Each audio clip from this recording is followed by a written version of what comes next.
अब लाला थोड़े बड़े होने लग गए धीरे धीरे। एक दिन महाराज भगवान को सुंदर श्रृंगार करके कर दिया मैया ने, और गौशाला में भगवान खेलने के लिए चले गए। उसी दिन गर्गाचार्य जी का आगमन हुआ है। मैया ने देखा महात्मा आए हैं कोई।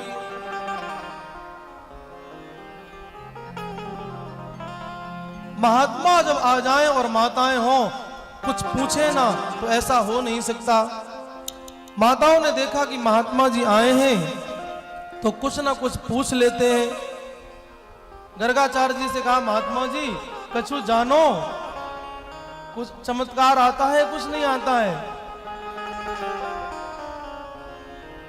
गर्गाचार्य जी बोले चमत्कार तो मुझे कुछ नहीं आता। तो कहा कि अगर आप ज्योतिषी हो तो मेरे लाला का नामकरण कर दो। गर्गाचार्य जी ने कहा ठीक है। तो मैया ने परीक्षा लेने के लिए ये महात्मा असली वाले हैं या नकली वाले हैं, तो परीक्षा लेने के लिए रोहिणी मैया ने यशोदा मैया का लाला ले लिया और यशोदा मैया ने रोहिणी मैया का लाला ले लिया। बलराम जी को मैया ने कृष्ण को ले लिया और कृष्ण जी की मैया ने बलराम जी को ले लिया। दोनों मैया बैठ गई लेकर के और कहा कि इनका नामकरण कर दो। दिव्य दृष्टि से देखा गर्गाचार्य जी ने तो माताएं चालाकी कर रही हैं।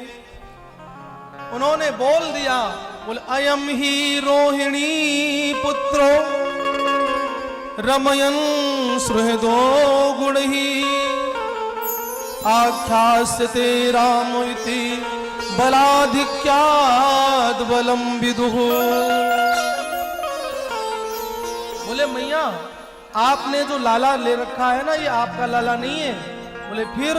बोले अयम ही रोहिणी पुत्रो, ये रोहिणी मैया का पुत्र है। जैसे ही मैया ने देखा कि बाबा जी ने बिल्कुल सही बात बताई दीनी, तो हाथ में से अंगूठी निकाली और तुरंत बाबा जी को दे दी। बोले इनका नाम, बोले बलाधिक्यात बलम विदुः, इनका ये बल में अधिक होंगे, इनका नाम बलराम भी होगा और एक नाम इनका हलधर भी होगा। हलधर का मतलब हल लेकर चलते हैं, ये बात अलग है। हल का मतलब प्रत्येक व्यक्ति को हलधर होना चाहिए। हम क्या करते हैं, हल का मतलब आंसर लेकर के चलना चाहिए, उत्तर लेके चलना चाहिए। और हम क्या करते हैं, प्रश्न लेके चलते हैं, क्वेश्चन लेके चलते हैं। जो मिले उसी से अपनी समस्या गाने लगते हैं कि मेरे साथ ऐसा हो गया, इसका परिणाम क्या हो गया होगा, मेरे साथ ऐसा हो गया, इसका परिणाम क्या होगा, इसका हल मेरे जीवन में है ही नहीं।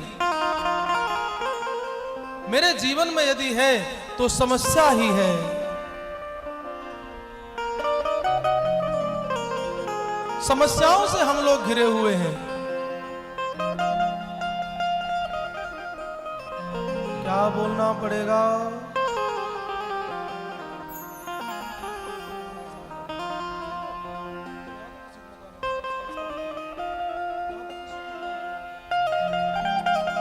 क्या बोलना पड़ेगा? और धीरे से क्या बोलना पड़ेगा?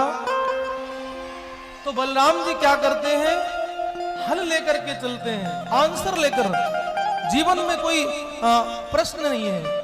और हम लोग क्या करते हैं, इतने डरे हुए महाराज, कोई महात्मा आ जाए उससे ये उपाय पूछेंगे, उससे ये उपाय, भोजन तक नहीं करने देंगे चैन से, उसे इतना उसके जीवन में प्रश्न थोप देंगे।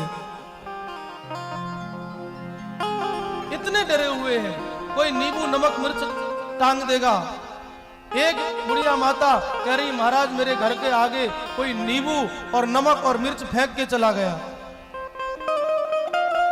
तो मैंने कहा तू एक चिट लिख के डाल दे कि कल से आटा और हल्दी और डाल जाना, मैं भोजन बना के पका के खा जाऊंगा।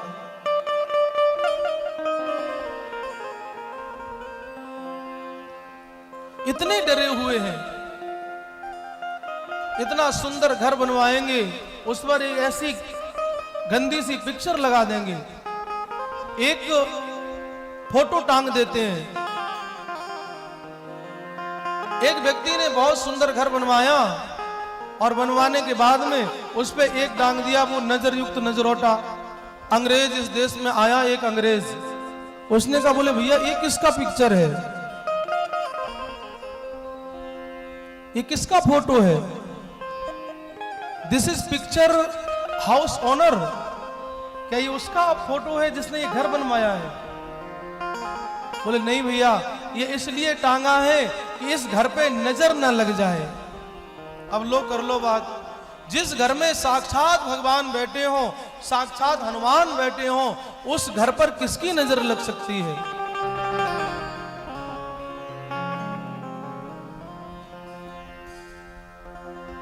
लोग व्यर्थ के चक्कर में पड़े रहते हैं।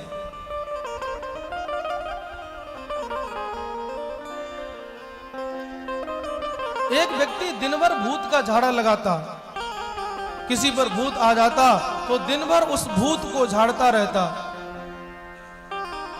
दुनिया और कोई काम नहीं, अपना घर तक नहीं बनवाया।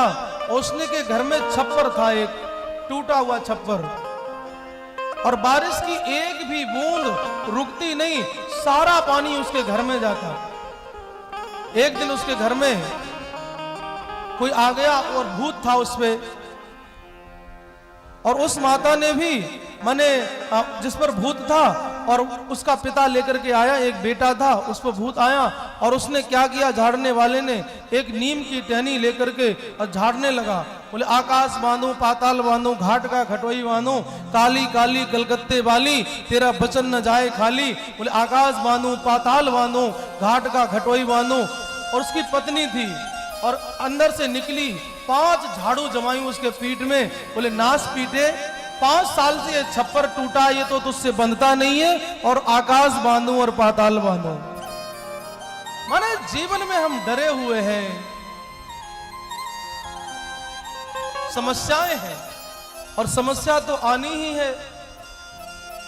जहां पर सच्चाई से भगवान की कथा हो रही हो, विशुद्ध रूप से, वहां 30 लोग बने, 1500 फ्लैट के सोसाइटी में, उत्तर प्रदेश की सबसे बड़ी सोसाइटी है, लेकिन उत्तर प्रदेश में सबसे कम लोग इसी कथा में है। बाकी अभी नोएडा में दूसरी कथा होगी तो देखना कितनी भीड़ होती है, और फिर भी हम डरे हुए हैं। माने इसने ये बता दिया, वो करने लग गए, उसने कहा ये करने लग गए। कोई गलती से कह दे कि तुम यहां से जाकर के 25 किलोमीटर दूर एक मंदिर है और 12 सोमवार तक दर्शन करना, वहां पर तुम्हारे घर में धन वर्षा हो जाएगी।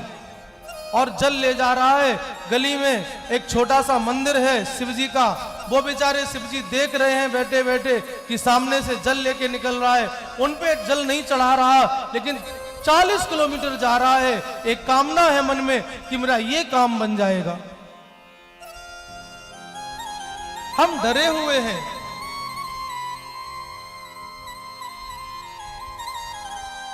बलराम जी समस्या का निदान लेकर के चलते हैं।